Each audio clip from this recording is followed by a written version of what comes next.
Hi, my name is Chris. I'm a childhood trauma survivor and a military sexual trauma survivor.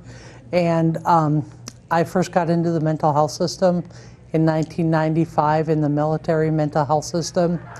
It was a fairly terrible experience for me. Wound up trying to commit suicide in October of 1996. Took about 150 to 200 pills. My then psychiatrist said, oh, it was just a cry for help. It wasn't a real attempt.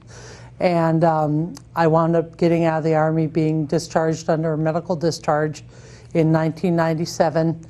And I had dropped out of the mental health services and system because when I got back to, after my hospital stay, when I got back to seeing the psychiatrist, she wanted to put me back on some of the same pills that I had been on, and I said no thank you, and I walked out of the office. The Army wasn't real happy with me, but I didn't care. I knew that I needed to survive more than I needed the pills that they were trying to shove down my throat.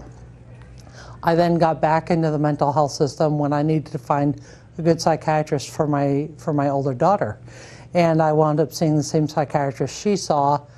And I saw him, and then I saw his partner, and I saw his partner for 10 years. I went through all different kinds of meds. I found out that I'm allergic to SSRIs and NSRIs. I become the ricochet rabbit on those drugs. And so they had me on the atypical antipsychotics, which slow you down, make you stupid, and in my case, made me fatter than I already was fat. And it was not a good combination for me. I did, however, go back to college, and I got my degree in elementary education. I graduated summa cum laude, which is with the highest honors you can get in college, and I belonged to about 4 different honor societies, simply so that it looks good on my resume, not because I really cared about it, but I knew that it would look good on the resume. All through this time, I also volunteered at my daughter's schools, being the room mom in charge of parties. You know, the teacher would call me, hey, we need 2 dozen eggs. Okay, and I would go and I would do that. And I don't think any of them really had a clue that I was mentally ill, because I don't appear mentally ill. I don't stagger, I don't drool, anything like that. I occasionally have to search for words, and that's a leftover thing from the suicide attempt, but it's much better than it was.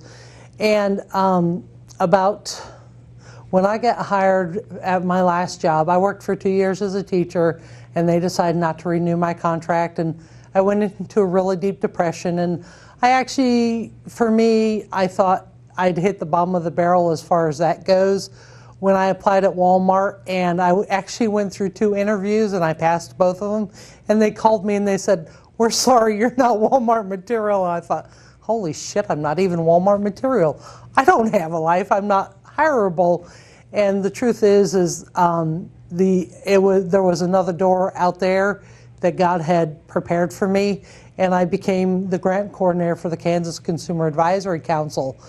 And once I started working there, I was already pretty well educated about my mental illness. I became much more educated, and I started arguing with my psychiatrist, and he really was not appreciative of my efforts to educate him, because I thought he was really stupid in some ways.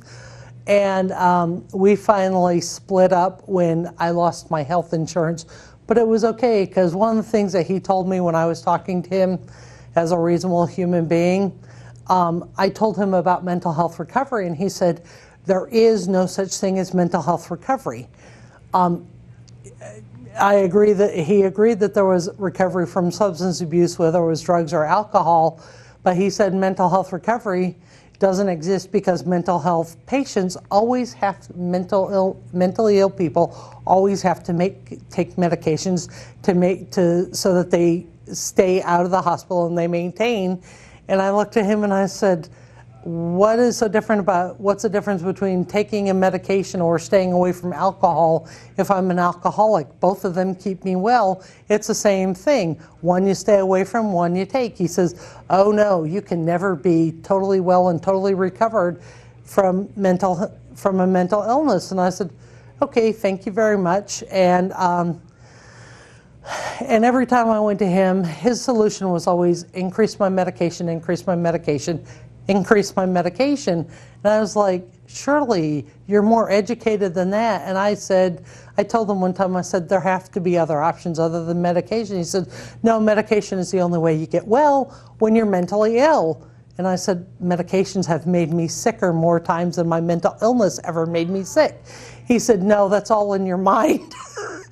And we split up, we broke up. It was a very ugly breakup. My last 2 appointments with him, we actually were yelling at each other.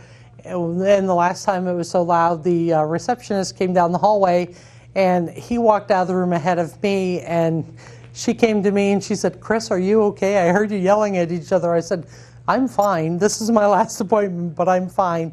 And I missed talking to the receptionist because she was much more supportive than my psychiatrist ever was.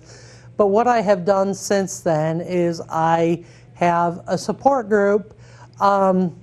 I facilitate a veteran support group. I am a veteran, and so we talk there about what we do for our own mental health. I exercise.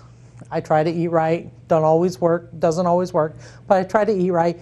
And I really believe in being proactive. I don't see a professional mental health counselor when I need to go talk to somebody.